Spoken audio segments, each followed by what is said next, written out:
Yo, Coach Danny here. Normally when I sit in this chair, I talk to you guys about something gym related, jiu-jitsu related. That's not what this video is today. So if you were hoping to hear that, go ahead, click off, find something else to watch. Instead, what I want to do today is I want to talk about the Middle East. We have an election coming up, and I think it's important to really put in perspective what is happening and tie to the election. Also, I won't be talking directly into the camera like this, because when I talk directly into the camera, I seem to stutter and stammer and the edit becomes so difficult. So instead, I got a couple guys in here with me today, and we're gonna kind of go through my thoughts, and they're gonna help me do that. The truth is, I've wanted to make a video now for weeks, because like you, I'm losing sleep over what's going on. Like you, I'm distressed. We're all seeing it. We're all horrified by it.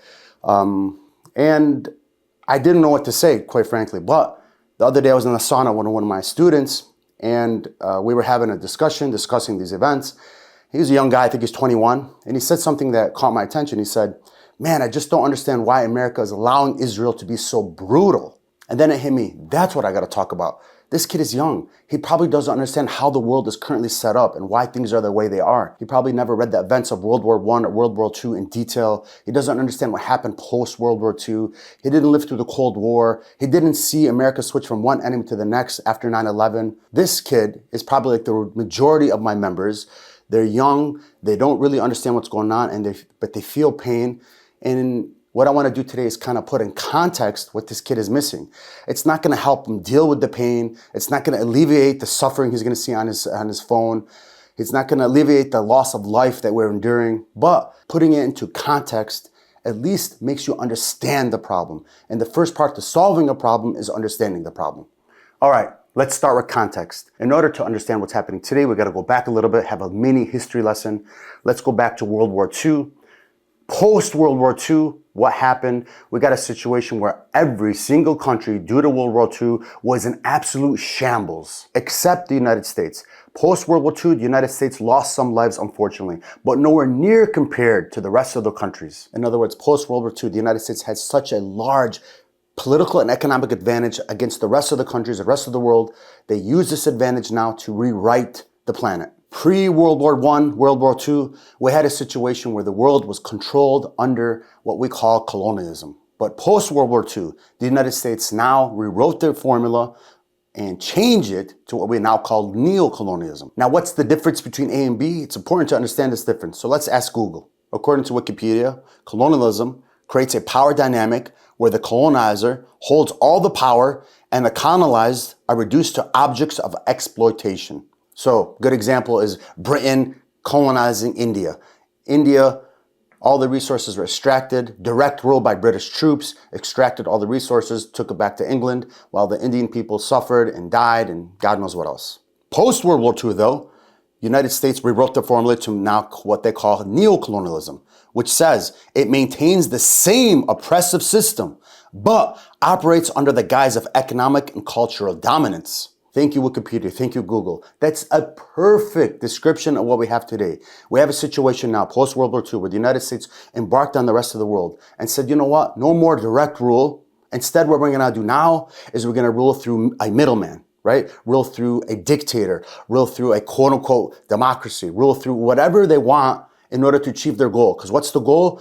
To economically and politically control the country so the country's interest, whether that be resources or geopolitical importance, like a choke point or controlling a waterway. And the United States did this everywhere. They did it in Central South America. They did it to the Middle East. They did it in parts of Asia, where they go there and they flip all the rulers. The rulers in turn control the subjects, control the inhabitants of those lands. And the result is the ruler turns around, allows American corporations to come, open market for them, open exploitation for them. And those countries now are politically connected and give homage to the United States. But I think the most telling description in that definition is it's the same oppressive system. And yes, it's been very oppressive.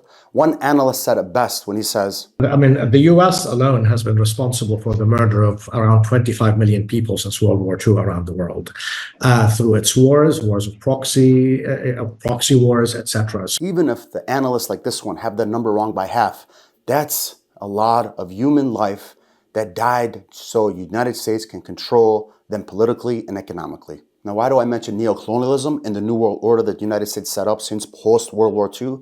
Because Israel is an extremely vital part of the colonial project, the colonial setup that the United States did. The late Hassan Nasrallah, Allah yarhamu, said it best. He compared Israel to basically a permanent aircraft carrier for the United States. What a perfect description. It even kind of looks like an aircraft carrier. In other words, it's easy to understand the relationship between the United States and Israel. Israel is a permanent base, a permanent, like he said, aircraft carrier for the United States in a sea of question marks. For example, the United States now has bases in other parts of the Middle East, like Iraq, but those bases are always a question mark. You can have a desert storm come and wipe out one of those bases. You can have an uprising like the Arab Spring again and wipe out one of those bases. So it's always going to be a question mark. But Israel, in a sea of question marks, is always going to be a permanent base for the United States. That's how simple it is. That's how you understand the relationship between US and Israel. I want to repeat this again so you understand this point. Israel is not only a base, but as a colony of the United States in the Middle East. And the best way to understand the relationship between a colony and its inhabitants of the colony is to look at it like a master-subject relationship. The master race controls the colony, and the subjects have to abide by the rules of the master race. Now, why do I use the word master race or slave master or slave subject comparison? For two reasons. One, if you look at it in that context, the proper context, by the way, in a master-subject relationship, the master does not look at the subjects, the inhabitants of the land, as human beings. They don't even look at them, for example, as cows or cattle. I mean, imagine, for example, Gaza was locked up and it was just a bunch of cats and dogs and Israel's bombing cats and dogs. The whole world, including the United States, will say, no, they can't do that because I'm an American. I'm telling you, this is a culture that really loves animals, loves cats and dogs. I've owned cats my whole life. And they wouldn't allow them to kill cats and dogs that way, right? They would intervene. But my point is, they don't look at them as even an animal, right? The master-subject relationship, they look at them less than an animal. I was going to say they look at them as just ants.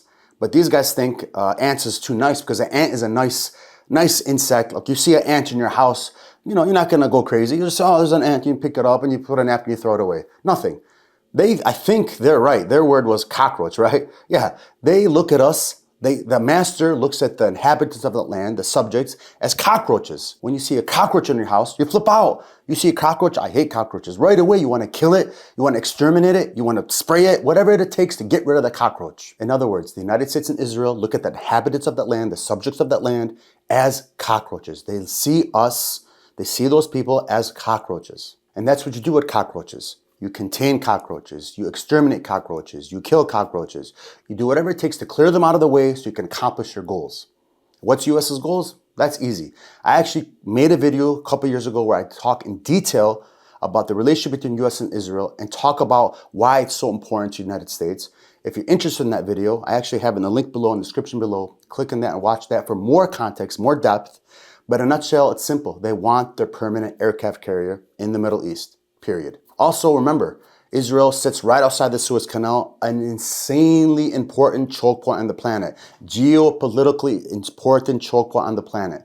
So the United States uses Israel and Egypt to control that choke point as well. And what's Israel's goals? Well, that's easy. We've seen clearly over the last year that their goals are not simply security. Their goals are they want to steal as much land as possible, period. This is clear as day now. And in doing so, they have to sometimes kill the cockroaches to do that. But that doesn't explain the kid's question in the sauna.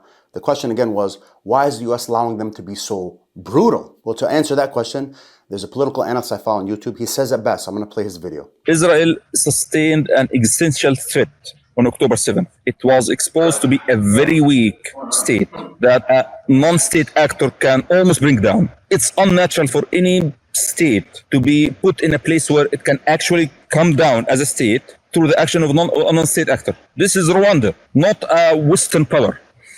That is not acceptable to the Western colonial order, not just the US. If you listen carefully on October 7 and October 8 to all Western statements about the events of October 7, the word that you will read in all statements is shock. It is not acceptable for colonial subjects to raise their hand on the colonizers. It's not acceptable in the Western colonial empire for the lower races to bloody the master race. As a result, the colonized, not just Gaza, the world over, had to be taught a lesson. Which brings me to my second point. What he's saying is the colonial subjects of these lands, the cockroaches, they're allowed to beg the master. They're allowed to protest against the master. They're allowed to, for example, pay homage to the master. And they're allowed to, once in a while, maybe pinch the master or a little bit of scratch the master. But you're never, ever allowed to raise your hand and smack the master. And the crime that Hamas did on October 7th was just that. It was a punch in the nose of the master. How can you allow a non-state actor to punch a hole in a state actor? This is unacceptable. And what the United States is allowing Israel to do using our weapons is to remind the inhabitants, the cockroaches of that land, and all the colonial lands, all the colonial setup, that you never raise your hand against the master. So next time you see that letter from 65 doctors informing the UN that we saw literally every part of Gaza, Israeli soldiers are sniping children in the streets, we'll replace the word children in the streets with cockroaches in the streets. Oh, well, that makes sense. Or you see bombs being laid in such a way where to burn the inhabitants alive. Oh, well, replace the word inhabitants with cockroaches. Oh, now I understand. Or you see Israel destroying the sewage system, destroying the water system, destroying literally everything they can do. And now they're doing the same thing in South Lebanon. Well, you're killing the cockroaches' infrastructure. Well, that makes sense. That's what you're supposed to do with cockroaches. And I could keep going, but I think you see my point. Now that you have proper context, like I said, it's not going to cure your heart. It's not going to make this situation feel any better. But at very minimum, I want you young Muslims to understand the proper context of what's going on. Now that we got proper context, we need to take this context and now apply it to the upcoming elections. I'm not going to tell you what to do. It's not my position. I'm just going to simply tell you today why I don't vote, what I'm going to do. And by telling you what I'm going to do, I'm hoping that you will learn from me. First and foremost, let me make something clear. It doesn't matter who is running for president, whether it be Trump or Harris or a different person and a different person. This country has a two-party setup. Both Democrats and Republicans, both are part of this neo-colonial setup. Both of them reinforce this neo-colonial setup. That's a fact. In other words, it doesn't matter who wins. Both of them will keep promoting and enforcing this neo-colonial order. That's a fact. Also, Allah subhanahu wa ta'ala gave us a very clear criteria of what to look at when it comes to a leader, what to look at as far as the hierarchy of what we should start and then go down the list. For example, I'm not going to vote for X or Y just because, well, he or she might be good for the economy. If you do that, you're skipping the hierarchy. What am I referring to? The Holy Quran states in verse 532, in English I'll paraphrase, whoever kills a human being not convicted of murder is considered the slayer of all mankind. And the Holy Prophet ﷺ has told us that in the eyes of God, killing an innocent person is the same as killing all of humanity. In other words, Allah is clearly laying for us a criteria by which to judge the planet. The most important thing, first and foremost, is human life.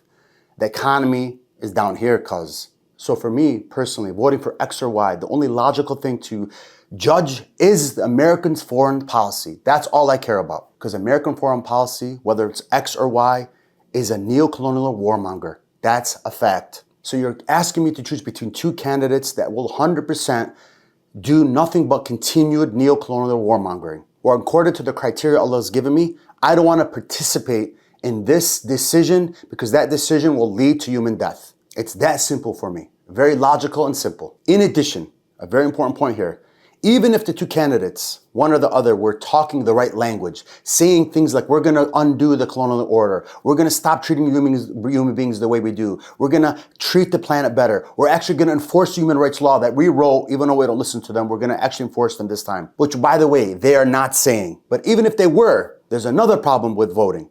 This system has baked into their political culture something called lobbying. If we were in Nigeria and having this discussion, then lobbying would be called bribery. Or if we were in Egypt having this discussion, lobbying would be called wasta or also bribery. But in America, we don't call bribery bribery, we call it lobbying. Lobbying, in my opinion, is an unfortunate part of the political process of the United States. And this lobbying thing got a huge boost of steroids since the 2010 decision, Citizens United. In other words, now we have a situation where corporations and labor unions and nonprofit organizations, etc., in other words, the millionaires and billionaires of this planet now can buy an election. Senator Macy described the system perfectly recently when he was boasting about the fact that he's the only senator that doesn't have an Israeli handler. Forget the fact that it was Israel. He's basically saying that all congressmen and senators have a handler. They have a pharmaceutical handler from the lobbyist. They have a armed services handler. They have a weapon manufacturing handler. They have an insurance company handler. And yes, an Israeli handler,